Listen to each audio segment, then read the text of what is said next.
I actually tried to look up the officer who was actually a sergeant, by the way, who murdered my brother. And during the civil settlement, we found that they had lied. And you would think that with all that evidence, that a case would actually make it. But it just stopped at civil settlement.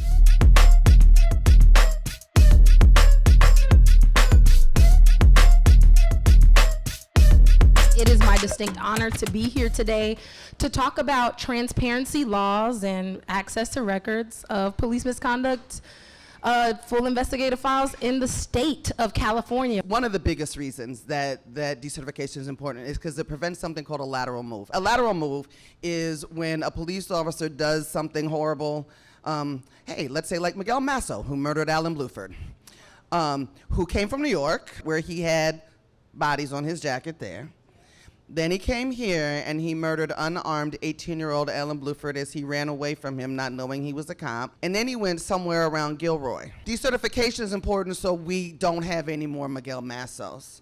The Police Records Access Project was able to leverage this newly public information to create a database everyday people can use to search serious uses of force and police misconduct across numerous agencies in the state of California. Kat made a comment about how implementation is key, right? Great intentions only go so far, and we are really trying to meet that mandate of, does this database actually do what it's supposed to? Is it accessible to people, and is it bringing about some measure of accountability?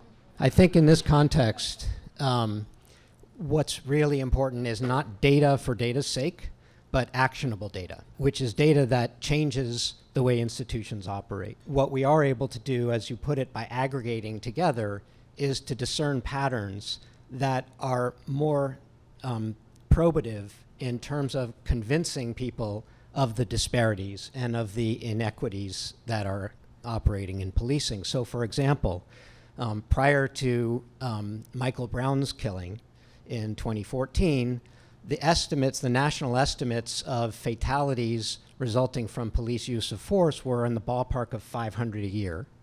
The Washington Post and other groups started collecting data systematically on this, looking at media reports, coroner's reports, and the like, and found it to be on the order of double that.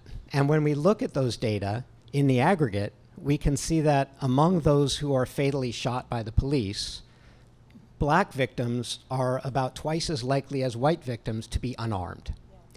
And when you have the numbers and they're in the hundreds, it can become quite compelling, and it can lead to laws like the Racial and Identity Profiling Act and others. My conversation is going to center around how do we empower our SB2 decertification to stop that wandering officer. We know basically over 300 officers has been decertified.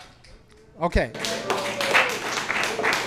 And a lot of that has to do with them voluntarily decertifying themselves because their act was so egregious, right?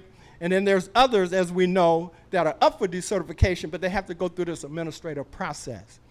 Decertification is not a charge of a criminal act. We have the administrative power to hopefully keep this officer from ever being employed in the state of California. There is no time limit to filing a request to post to have an officer decertified. So thank you for putting the work in to create that public police record data, because when I heard about it and I got that link, I jumped right in there, and the first name I clicked up was Fletcher and Meserly.